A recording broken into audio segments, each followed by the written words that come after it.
tomorrow and allow you to practice and get a little bit more feedback from what you're trying to do. You have the dinner at 7, you can stay overnight if you want. So, what about these two locations you've mentioned? The library, is that like open access? Can the musicians from the academy? And last but not least, I would like to thank the very most precious volunteers with the white letters.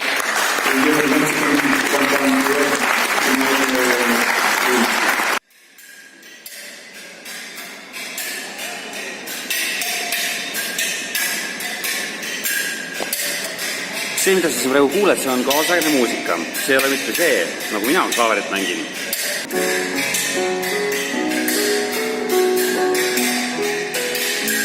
Vaid see ongi see, et klaverist saab ka muid helisid kätte, nagu näiteks see.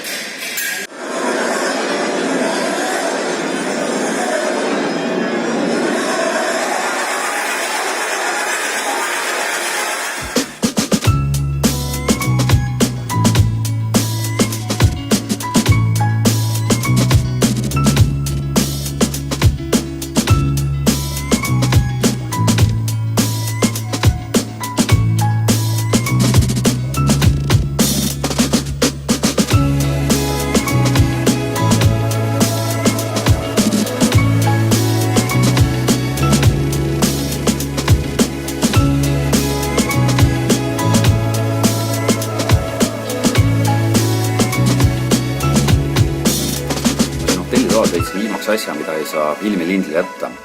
See on see, et siin toas on meeldivalt jahe. Ja õues, kuigi kell on 8 hommikul, siis siin õues on juba 35 kraadi sooja. Nii et niimoodi näeb välja 35 kraadi sooja.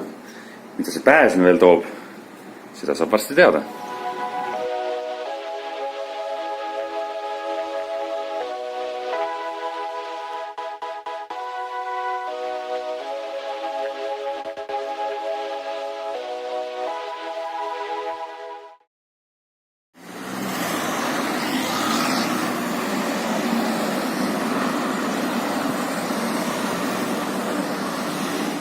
Autod on siin hästi sellised, et kui istuda siia, kus nagu normaalselt peaks olema nagu juht, siis nees ei ole rooli. Ja selleks tuleb minna siia külje peale. Näed. Autol on loolid ka täitsa olemas.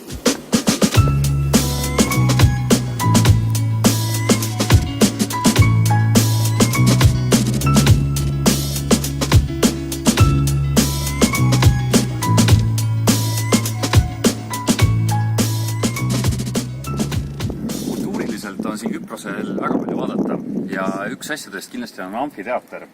Siin tõesti toimusid teatritükid juba 12. sajandist enne Kristust. Nii et kogu see asi on siis isegi rohkem kui 3000 aastat vana. Selline maade neil kunagi oligi. Istusid teatris ja vaatasid ilusat Vahemerd. See maja jäi siin maavärina kätte ja ta jäi seda juba kuskil väga-väga ammu. Nii umbes 1. sajandil pärast Kristust. No siis mõni elanik on alles.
väidetavalt kunagiste jumalate kodu. Juhtus niimoodi, et olid noored jumalad, olid vanad jumalad ja nad läksid tülli omavahel. Ja tüli tulid lahendama ka titaanid. Ja tüli tulemusena nad panid püsti endale sellise vaatega kodu. Nii et siin mäe otsas nad väidetavalt kunagi elasid. Kas nad ka päriselt kunagi elasid, seda ei tea keegi.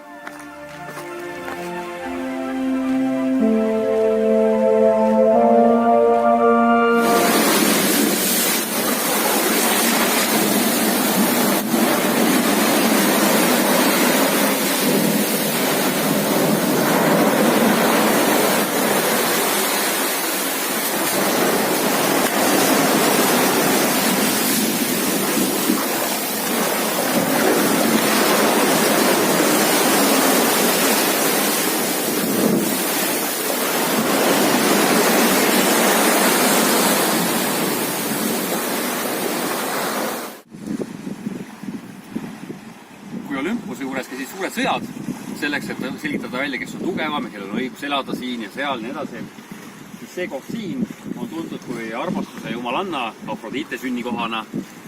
Ja sellises kohas sündida ja elada, see tegelikult ka, see on täitsa okei.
Täna oleme kogunenud siia selleks, et minna korraks mere peale, sest et terves kehas on terve vaim.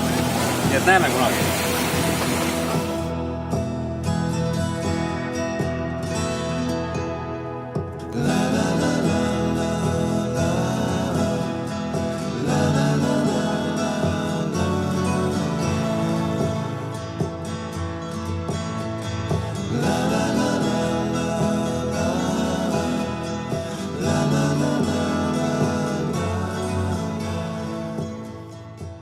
Ma ei saanud sinna küll kaamerat kaasa võtta, aga ma käisin ära just nimelt selle kaubalaeva ja siis naftapuurtorni vahel. Naftapuurtorn on kuskil 20-25 korrust kõrge.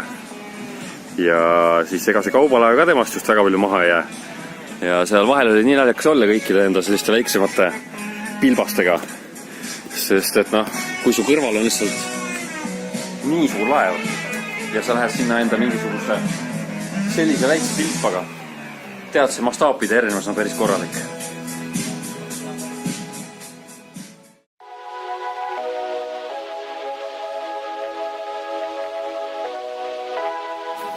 Näete siin palmipuude ja mosseede läheduses kasvavad ilusad siirumid siin puu otsas.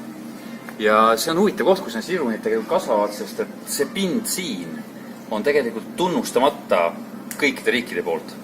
Et Türgi tuli aastal 74 siia riiki sisse, võttis pool saart endale ja küproslased vaatasid, mis siis ikka. Ja põhimõtteliselt ükski riik ei tunnista seda asja, nii et põhimõtteliselt kui praegu peaks õnnetus juhtuma mingisugune, siis mitte keegi ei tule siia mulle appi, sest et see on tunnustamata ala.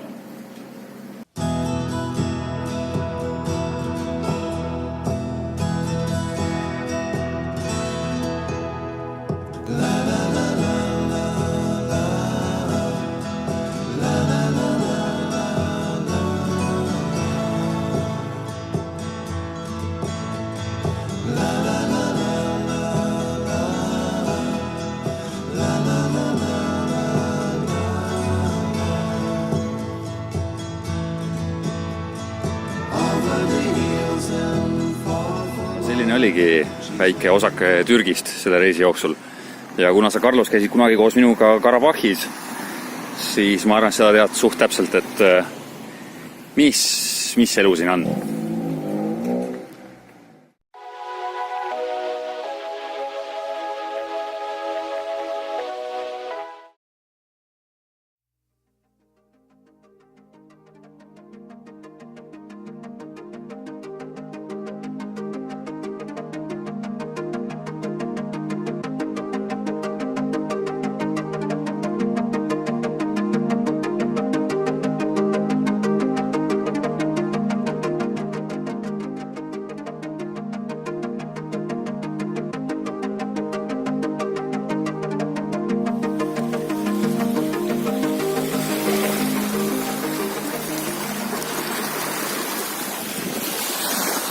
ujusin praegu selle laine murde peale selleks, et see postkaart ära lõpetada. Enamasti on need postkaardid lõppenud lennujaamas, aga ma uurisin välja, et Küprose seaduste järgi ei ole keelatud postkaarte lõpetada ka laine murde peal.